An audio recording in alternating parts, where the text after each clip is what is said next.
Hi, and welcome to the Lone Star Play podcast, where we sit, eat, chat, and repeat. I'm your host, Patrick Scott Armstrong, and we are coming to you from Austin, Texas. The Lone Star Play podcast is produced by Texas Real Food.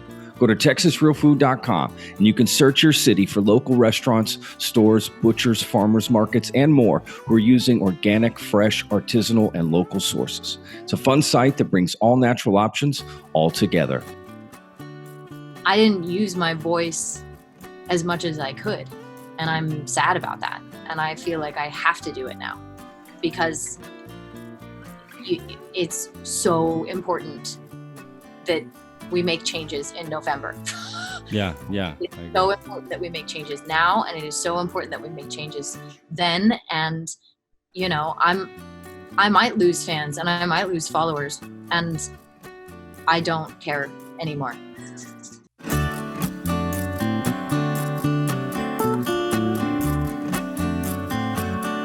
Hello. Hello. How are you? I'm fantastic. How are you doing? I'm doing really good. Nice to meet you, Patrick. Nice to meet you, Katie. Wow, great weather back there. Oh, gotta love California. What part of California are you in? I'm in Los Angeles. I'm in the north part of LA, Woodland Hills, Calabasas area. Got it. And so you were born in Texas though, right? In San Antonio? I was, yes. I was born in San Antonio, and I grew up, my family moved a lot, actually. Grew up in San Antonio. I didn't really grow up in San Antonio. Sorry. I grew up mostly in Colorado. And then my family all moved back to Texas. So Texas is home now. And I was born there, so you can't deny it. Yeah. Always coming back. Are they where in Texas are they now? Did they end up back in San Antonio or? Yep, they're back in San Antonio, and they actually have a restaurant. Oh, really? They do, yeah. So this was great for that. Oh, wow. What's the name of the restaurant, or what kind of food is it? So it's called Fire Walk. It's off of the 10 and Huebner Oaks. What part of Texas are you in? I'm in Austin. Oh, great food town too. Yeah. Oh, yeah. So right off the 10, you can see it from the freeway, and so it's Chinese food, but they've had all kinds of restaurants my entire life growing up. I just grew up in a restaurant family. You know what I mean? Oh, that's awesome. Yeah. So you were sort of prepping or helping or hosting or something, answering a phone call. Yep, and when we go back, they always make me work a shift. I like it though, because my brother runs it, and so it's like the way that I get to hang out with him, which is cool. Oh, right on. Hey, look at that. You know, that's like that reminds me of Andy Kaufman used to bus tables. I think, right? Wasn't that the story? Like even while he was famous. No, I didn't know that one. Yeah. He used to at some diner there in California. He would bus tables. Cool. I don't know why. That's Andy Kaufman. You know, he's an interesting guy. You have to work a waitering job in order to be successful, so they say. Then you would think I would be majorly successful by now, if that were the case. Do you wait right now? No, not at all. I do the podcast. This is what I do. Before this, I owned a food truck and catering business here in town. In Austin. Okay. I did that for about 5 years. I'm a chef. I've worked in restaurants all over. That's sort of my background. I love it. Yeah. So let's talk about, I saw, gosh, it's crazy. I've been watching so much of your show, Switched at Birth, like for a week now. So yeah, I'm in it. I'm in the show. I love it. I got hooked. My wife and I are watching it. And it's, wow. What a show. 103 episodes, right? 5 seasons? Yeah. It was a run. It was a dream come true. It was amazing. Sure. Of course. Absolutely. How was it? You know, I have a lot of questions basically about your character, and we'll get into Texas here at the end, though. I definitely we'll get into that a little bit more, but I'm curious about, like, I guess my first question would be just the choice of accent, like for you to go that way, or were they looking at other actresses, or I don't know. So yeah, Switched. I mean, it's crazy. It's crazy to think that it was 10 years ago too, you know? Yeah. Time certainly flies. Yeah, so I had been acting for about 10 years prior to that. Yeah. And at the time, they did a nationwide casting call. People could like submit videos on YouTube or whatever. And I actually went in for the first audition. I got the audition through my agent. I went in for the first audition without the accent.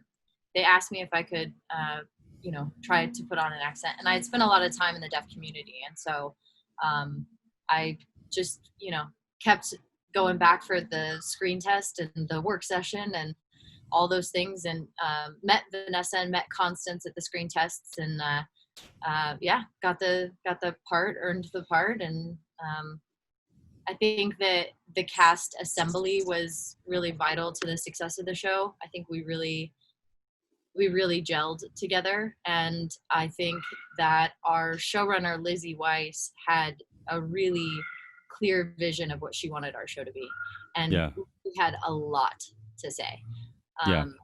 I'm so proud of that show in every single way. You should be. It's amazing. So much. Daphne established, I think, a normalizing of being a deaf character on the screen. And I don't know what season you're on, but as the show goes on, okay. Well, if you take the full ride, by the time we get to season 5, our characters they're attacking issues with everything in their being. Daphne never stood down from a fight. And by the time season 5 comes around, she's all in on a Black Lives Matter movement. Like, our show was 10 years ago. Wow. And we were taking down the names in an episode. Sorry, spoiler alert. But in one of the episodes, they take down the name of the building. They take off the letters from the building because it was named after someone who was a slave owner. And we were doing that 10 years ago. And I'm just so proud of our show. I'm so proud of everything that it had to say. Yeah, that's amazing. Wow, that's so far ahead of the curve, right? Like, that's crazy. Yeah, that's amazing. Yeah, it's definitely a show you should absolutely be proud of. The way when I'm watching the show, I'm in the first season, I'm in the first few episodes. So in my mind, I'm thinking, well, this is also for y'all as actors and as a crew and everything coming together for the first time and working through all this, but it seems seamless. It seemed like you guys have been first few episodes just seemed like it had already been, a few seasons in. I'm curious if the cast already knew how to sign. Everybody just does everything so well in the show. Yeah. No, it's just accredited to incredibly talented actors. Wow. So I learned American Sign Language in high school. And my sister is an ASL teacher. And so I'd been around the deaf community quite a bit.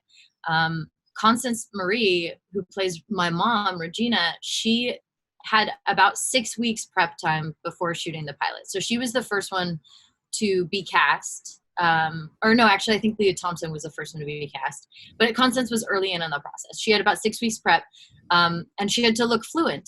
And so she did a great job, because she really does. Yeah, she used her background as a dancer and used that to, she kept saying it was kind of like choreography. So, okay. Yeah, but everybody just did such a great job. And I think the show, the Kenish family gets to learn with the audience. They get to learn American Sign Language with the audience. And so really Constance is the one who she bore the weight of that for sure. I see. Yeah, it's like, and when you guys get angry, there was a scene where you guys get angry about, I mean, I know you may not remember all the episodes, but it's in the first season. I think even the second episode, I just remember the scene so much where you guys are having dinner, you run in to talk to her into the guest room, and she's like, they don't want deaf people to drive. And you guys are angry, and the way you're signing, it's coming off like, you could tell when someone knows how to sign when they're angry, because it's just like flowing so well. And even your signs are angry. I just wasn't used to all this. And there were whole scenes that you guys were signing, which is, I'm in it, right? Like I'm into the whole scene of you guys. Like, I feel the emotion. I just found it so powerful. I really do. I find it very powerful. And we're going to finish the whole series for sure. There's no doubt about that. But it's crazy. Language. It's such a, I think that it's unique in that it captures emotion. And I think obviously all language does, but it's just so physical, and you just, it's Yeah. really, it's really expressive, and in some ways kind of therapeutic. Those angry scenes were always the most fun to film. Let it fly, as they say. Sure. Let the emotions go. Yeah, I mean, were there times in a scene where it was like, cut, we got to do that again? You signed the wrong thing. No, we had an ASL master on set, and so we had somebody like watching our back for all that. Yeah. But I was fluent when I started, and then Vanessa Morano, her ability to like jump in and learn all that sign, and fall in love with every deaf character that there ever was. Just her performance, she crushes it. She's really great. So yeah, I don't know. It was really a group effort. Yeah, for sure. I mean, you can tell again, everything's so seamless. So you talk about like your arc on the show, going from, from the first few episodes, obviously till the end there. So you feel your character just became more powerful with the situation she was in, right? Because in the beginning of the show, she's not really used to being in those situations. I remember one dining room scene where your character, and you do such a great job of playing it, where you're trying to read everybody's lips, and you're just like darting around and you can't keep track of it all. I find that just so fascinating. I don't know. Is that something like you learned, you saw, and did all of that come from watching other people you'd been around, like, using that? Yeah. I think, you use everything that's, as an actor, you put yourself in that person's shoes, right? And there's the line I always said, the soundbitey line was, there's my favorite thing about Daphne is that she's a normal high school girl. She deals with boys and family and school and everything that a high school girl deals with. She just happens to be deaf. And I think that in those scenes, now, to be fair, Daphne is quite perfect in the eyes of the audience. She doesn't have a lot of flaws, so I get the benefit of that. Those come later. So there's that, but it's also, as the actor, you put yourself in those shoes, and she's just trying to do the best that she can, and so she's trying to please this new family and also remain true to herself. And I think as the show goes on, she really starts to really remain true to herself and cares less about pleasing other people. But in those early scenes, she's really eagerly trying to, make people like her. And as she goes along, she realizes that they don't have to like her because she has something else to say. Yeah, that's right. God, that's so powerful. It's just such a powerful premise of the show. I mean, really, and that is something that actually exists, and to be switched. And what I find interesting too about your character is that you're raised by a Puerto Rican woman, right? And then the other family is white, and she's Puerto Rican. My mom's half Mexican, so I was raised in a Latin household, so I know what that's like. Was that thought of like into your character? Did you like sort of think of ways to sort of bring that in, or I don't know? Well, how did we do, Patrick? I thought it was great. She's Puerto Rican, and Puerto Rican and Mexican are different. So I do know a lot of Puerto Ricans, but there's stuff of the culture I just don't know. So it's hard for me to tell, but I thought it was great. I mean, I just love that dynamic. Yeah.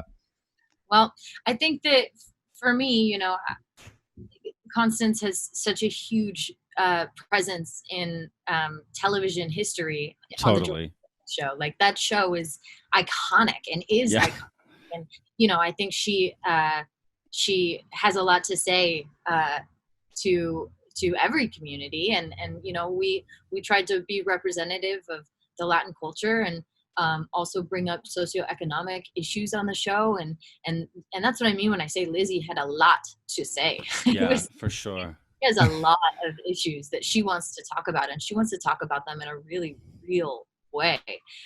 Later on in episodes, Bay's character has a situation at a frat party that she starts to talk about on-campus rape.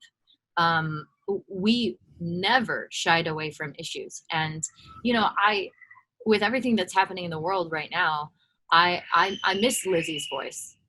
Yeah, I really do. And I think that right now we need to use this time to listen more than we speak. That's what I've learned in the last few weeks, especially when it comes to representation. And I am fully aware of, my privilege and everything. And I've been using this time to try to learn as much as I can. And while I say I miss Lizzie's voice, I also realize that, we need to listen to a lot of voices right now. And I think that's what, I don't know. I don't mean to go off on that tangent. But I actually wanted to talk about all this as well. So I'm happy we have a really big opportunity right now. And I think that the great thing about Switched at Birth is it, like I said earlier, it sort of made you aware that Daphne was a normal girl. And it normalized deafness in your living room every Tuesday night. You know what I mean? And right now in this movement, I'm excited to see what's normal next and what should have been normal forever.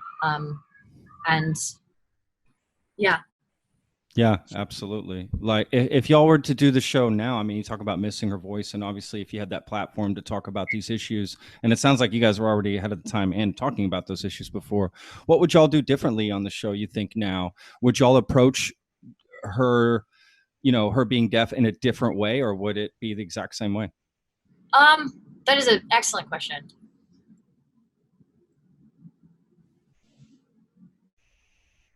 I think that there's an episode where Daphne is applying to colleges, and Daphne, I'm sorry about the plane. No, please don't. Daphne, she's applying to college, and on her applications, she checks that she is Latin. She identifies as a Puerto Rican woman because she was raised by a single mother who is Puerto Rican. Now, that is highly controversial. I mean, like, I don't know, like that was a hugely discussed topic on set, and like just everybody had an opinion about that. I think that I would be interested to see how that storyline perhaps might be played differently in 2020 than it was in 2011. However, it does bring up issues, and the point of the art is to make people talk, and that's what happened both on set and online afterwards. And so I think that's really great and really powerful, but I think perhaps maybe that storyline is I mean, but it's real, right? Those are kind of real things that happen, so it's kind of worth discussing. Look, if you can have the discussion, you're halfway there. I think so. I'm curious about, with television, and gosh, it must be difficult to, when you're making a show, think, okay, how is this going to be viewed 20, 30 years from now? Right? Like you look back on shows, and let's say blackface, for instance, that's something, right? That's horrible, right? But you'll go back not that long ago and people were still doing it. So I'm curious, at what point, like you're making a show, do you even worry about things like that? Or you just say, let's just make what we're in the moment, and we can't control the future. So I'm curious how shows deal with that. It's really interesting. I feel like we try to speak to what is happening right now, right? And I think you can speak to the moment, and I think that I am fully aware that in 2020 I would not have been cast in the role of Daphne Vasquez. Oh, really? Absolutely. Wow. I have Meniere's disease, which is a problem of fluctuation of hearing. But in 2020, and really, truthfully, it should have been cast as a fully deaf person who lives their lifestyle as a deaf person. Yeah. That's truly, that is the truth. I am honored to have been given the opportunity to play a character who was hopefully someone that audience members could identify with and relate to, and maybe created a little bit of change. But I am aware that it should have been given to a fully deaf person who operates in their lifestyle as a deaf person. Wow. I That's crazy. reverent about that. Yeah. No, I can totally understand that. It's got to be difficult from an acting standpoint, because as an actor, you are meant to pretend to be something you're not. So where does the line draw? Where is the line? I guess I'm half white and half Mexican, so I'm all about representation. I always grew up wanting to see more Latin representation on the screen, and Latins were always represented when I grew up in the 80s and 90s, not just in a comedic way, really, in a lot of ways. That's all they were always used for. So yeah. I'm all about looking for lead characters of people I can see in myself. So I get that. But at the same time, I think as an actor, could a straight actor still play a gay character, right? And vice versa, and all the other things that it can be, and where does that stop? And I don't know. What do you think about all that? I think that's an evolving conversation. Yeah. I don't know. Yeah. I think, what was acceptable years ago is not acceptable anymore in so many ways. And I think we're all learning. And I think as long as the conversation, as you said, as long as you're willing to have the conversation, you're halfway there. And we just need to keep learning from each other. Yeah. No, that's great. I actually interviewed Dustin Lance Black, who wrote the screenplay for Milk. And he basically said kind of what you said. He said, like, in 2009, they would have never gotten, or excuse me, in 2020, they would probably get a gay actor to play Harvey Milk instead of getting Sean Penn back in 2009, because they tried to get a gay actor back then, but they couldn't make it happen. Right. So, it's such and that's not even that long ago. Yeah. It's 11 years. So it is.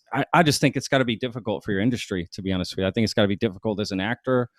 What parts do you go out for? Where do you start casting? And but I'm all about representation. So I think there's a balance. And like you said, as long as the conversation's being had, we're going there.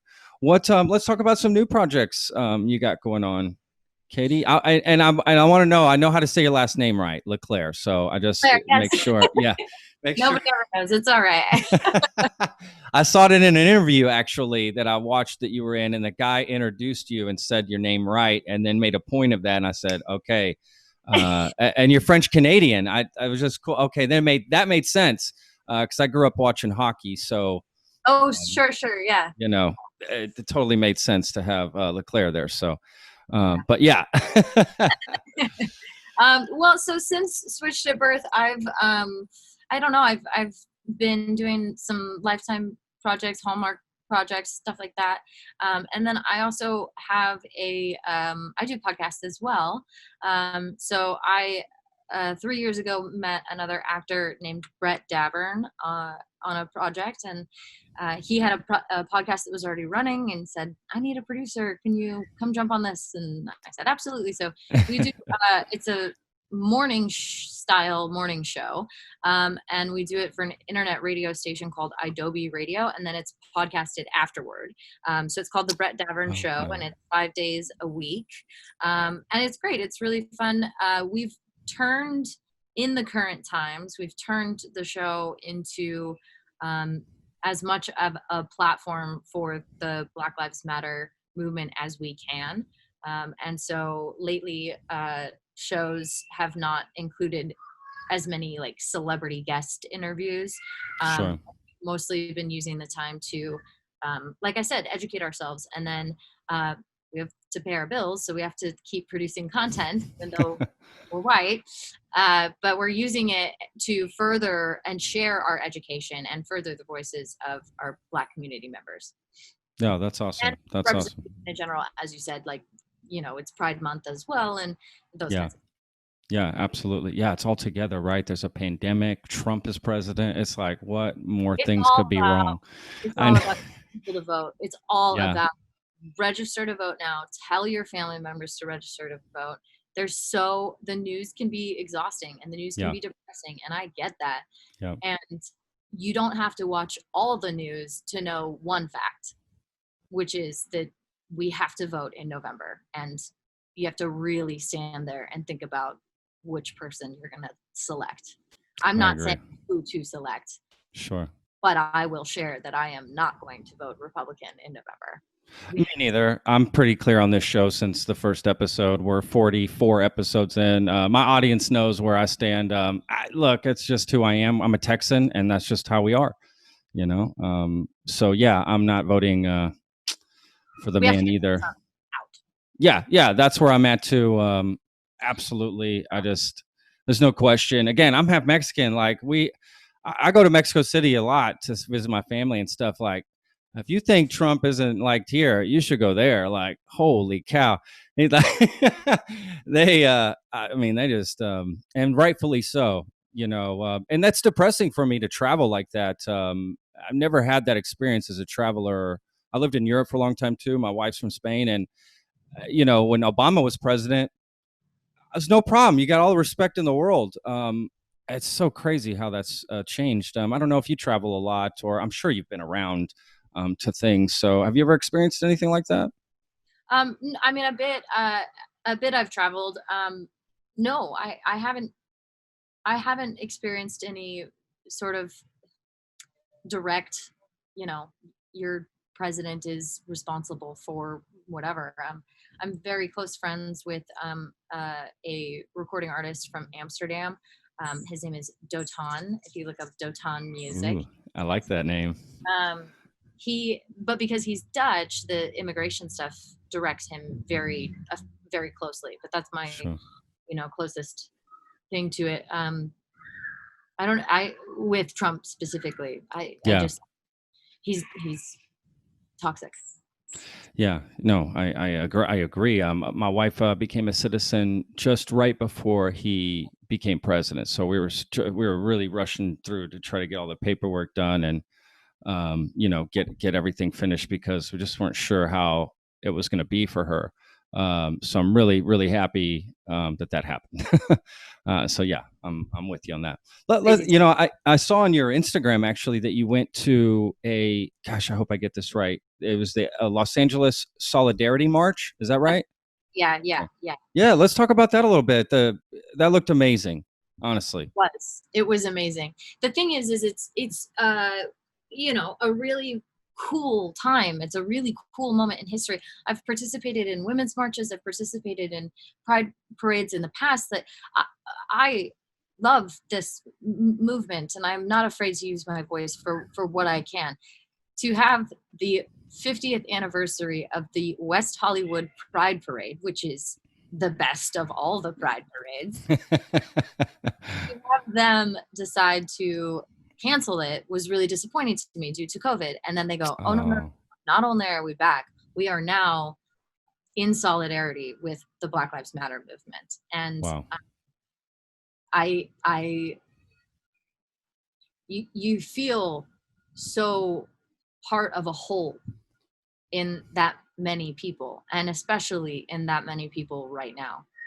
It was powerful, and it was scary to be there, to be perfectly honest. To be around the COVID for me. Like I see. But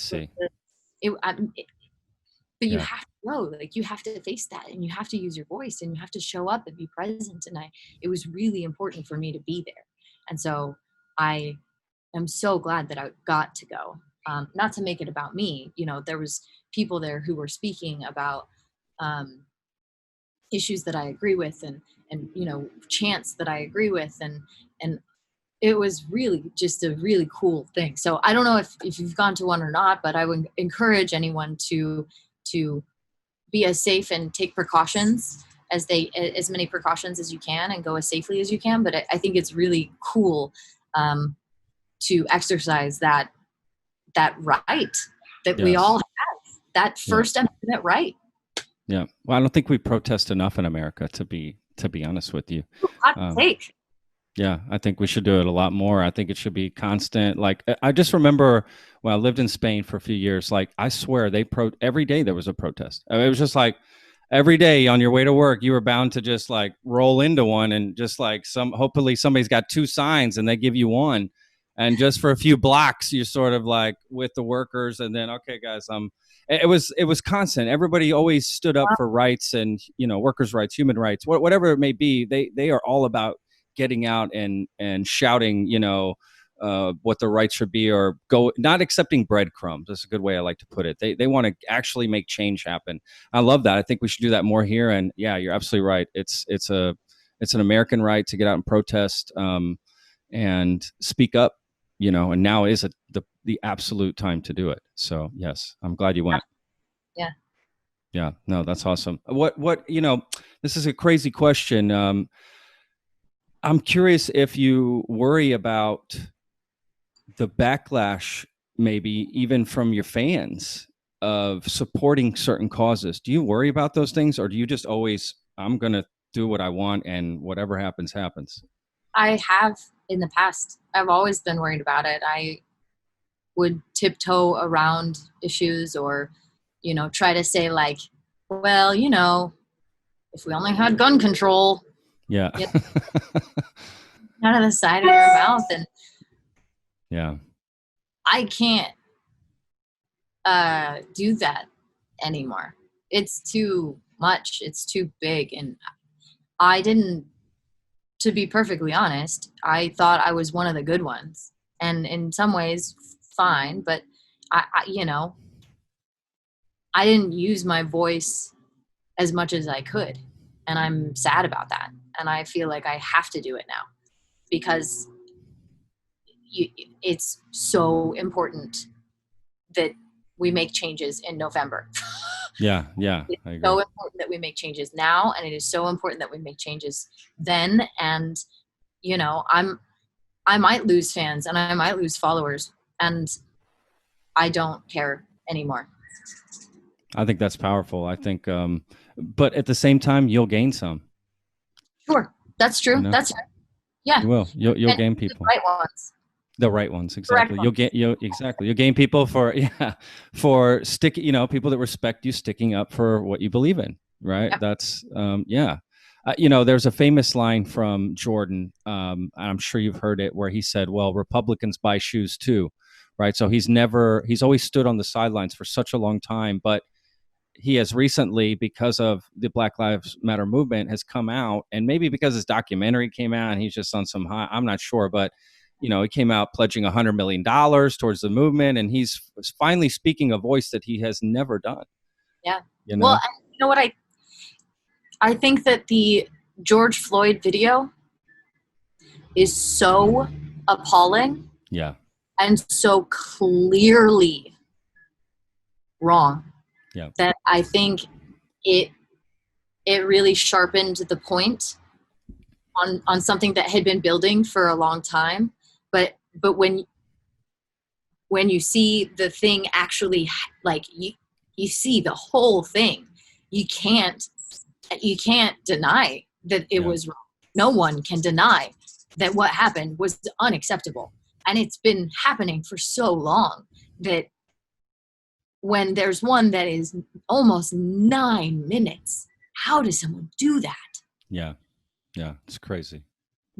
There's no denying it. And so I think that it's so tragic and so sad, but it's really put a sharp point on something that's, really lethal. And, it's crazy. It's just crazy. So I think because the picture is so clear now, it's really easy for people to jump on board. Included. For sure. Do you think, do you always think it's a celebrity's, I don't know, someone to say right, but obligation, that's where I'm looking for. Do you think it's a celebrity's obligation to use their platform, to do what, for good, I guess I'll say, or just stay in the line, or is it up to them, or?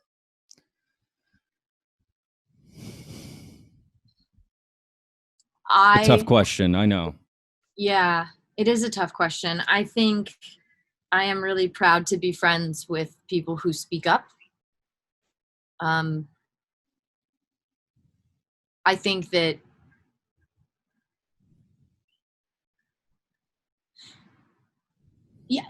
in this case, yes. In this case, if you have not said something on your platform, you're wrong. you're wrong. Yep. Use your voice, Yep. because you speak louder than the person who has 13 followers. So speak louder and speak the truth and use it for good. And it is your responsibility in a lot of ways. I think in this case, it is so damn clear. Come on, jump on. And if you don't jump on, then you're not helping. And if you're not helping, then you're hurting. I think in a more broad sense, I think that celebrities can choose certain issues that they want to be especially loud about. If it's in the case of Marlene Matlin, Americans with Disabilities Act and closed captioning access was partially responsible due to her testimony in Congress and her using her voice to be as loud as it possibly could be, in a judicial way. And so if you have something as a celebrity that you're really passionate about and you really want to drive towards that thing, then I fully great, perfect. You don't need to pick up the mantle for every single cause. But in this case, I think this is a movement that's happening right now. And there's a lot of people who are uneducated. What is Juneteenth? You're in Texas, you probably know, but there's so many people who don't know the history of it. Yeah. And if we have X amount of followers and we can help further education and things like that, of course, it is your responsibility. Yeah, I think, look, from a fan standpoint, right, from somebody just on the ground who follows celebrities, there's two types of people, really. I have friends who say, oh, celebrities should just keep their mouth shut, or maybe a football player or basketball player, something, right? Like that, we don't want to hear, just do what you do. And then on the other hand, you have people that basically pick and choose who they're going to support based on what they support publicly. So I don't think as a celebrity, you can win either way. I think you're just, you know what I mean? It's like, it doesn't matter which way you go, you're going to make somebody angry. So the best thing you can do is just be yourself and, go with it that way. That's my thought on it. Yeah. That's what I would do if that ever happened to me. I would just be who I am, and you can't please everybody. It's got to be impossible. I'm sure when you're doing the show, does it feel like you're in sort of a bubble of sense where you're just constantly working and going and don't really get to see the reaction of it? Yeah. Yeah. And you're creating it in a vacuum. I started in theater. I miss theater. That immediate reaction from the audience is it's so fun.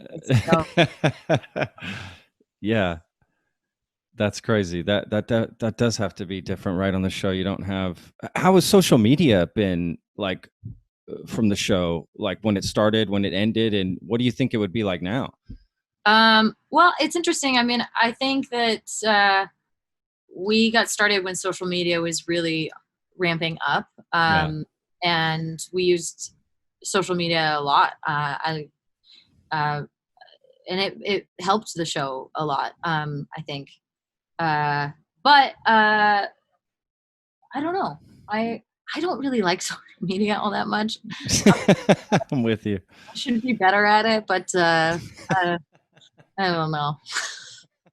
I tell my wife all the time I would not have any accounts if it weren't my job required me to have it. Likewise. To be honest with you, that's I just, when I traveled a lot for many years, backpacking, if you will, I wasn't on any social media or anything. And that was the greatest times of my life. I didn't have a phone. I had an email address.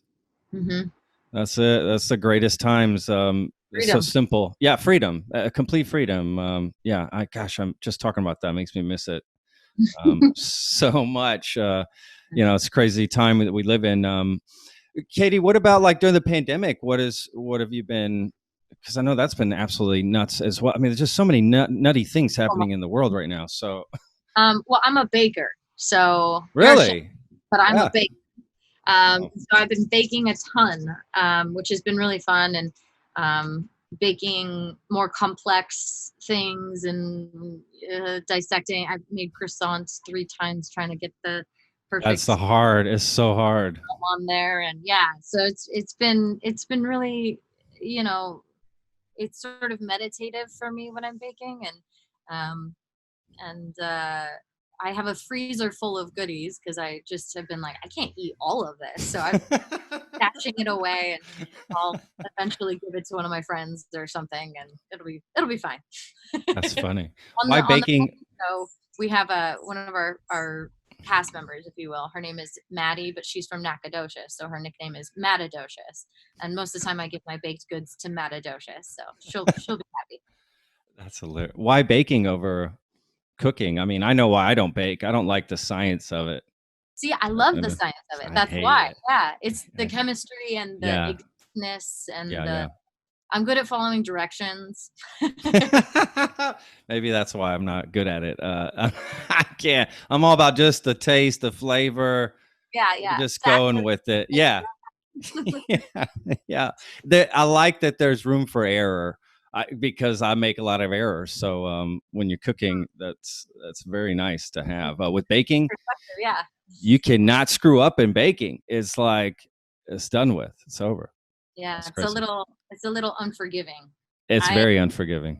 I make my favorite thing to make are macarons, but they're only successful, 6 out of 10 times. Those are hard. Those are so hard to make. Like I've never even attempted. I would never even attempt that. I don't think. I'd have to get paid.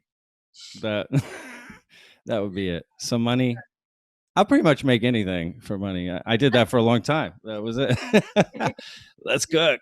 Do you have a chef now? Do you have a restaurant now? No. I just do the podcast. I don't know if I'll go back to it, to be honest. I need a break from it. I've done it for many years, 15 years, and I just need a break. It's I don't know if you know any chefs, but it's a very grueling, sacrificing job. Yeah. So it's, you don't get to see family, you help everyone else celebrate, Christmas, holidays, The interesting thing about when I was saying about theater, where there's that instant reaction from the audience, I actually was thinking about for a chef, it's kind of, you get that, like, do you get to see the joy on people's face and that's why you keep going back? Sometimes. Yeah, for sure. When somebody, you see somebody take a bite of something you made and they make a great face, that's everything. That definitely is why it keeps you going. And if somebody just comes up and compliments you and says, that was the greatest, whatever I had, or whatever they say, absolutely. That little spark of something you put in and it will just make you work the next 12-hour shift on your feet with no break. So yes, that's it. But if you're stuck in the kitchen, depends how the kitchen's set up, because sometimes you can be stuck in the kitchen working under a flame, as we'll say, and you never get to see anything. So that is not fun, I will say. So yes, if you can get the reaction. So when you're out to eat and you enjoy something, tell the waiter to tell the chef you like it. I promise that will go a long way. I will do that from now on. That's great. Yeah. It goes a long way for sure. Well, Katie, look, this has been such an awesome conversation. Was there anything else that you wanted to throw out to people, or anything you wanted to end with, or? Just, we, every day on the podcast, we end our show by saying, be kind and take care of each other. And I just want to echo that sentiment now. Just this time more than ever, be kind and take care of each other. I like that a lot. That's a perfect way to end that. So, all right. Well, enjoy the rest of your day. As I tell everyone, stay safe out there. Yeah, you too. Thanks, Patrick. All right. I really hope you enjoyed that podcast as much as I did. If you have any questions for me, please feel free to email the podcast at patrick@texasrealfood.com. And don't forget, you can check us out on Apple Podcasts, Spotify, Stitcher, all the different places you can get podcasts. You'll find us on there. Or you can just go to our website, go to thelonestarplate.com. And you can check us out on YouTube if you want to watch it. We video these now, on a little webcam here, and go to the Texas Real Food YouTube channel and you can find it there. Make sure to follow Texas Real Food as well on Instagram and Facebook. Subscribe. And if you are so inclined, please leave us a review anywhere you can. Follow us on Spotify or leave a review on Apple Podcast. That would really help us out. Thanks again for listening. Really do appreciate it. Without you guys, what's the point of doing this? So if you have any suggestions on how we can make the show better, please let us know. Thanks again. Be safe out there. Wash your hands.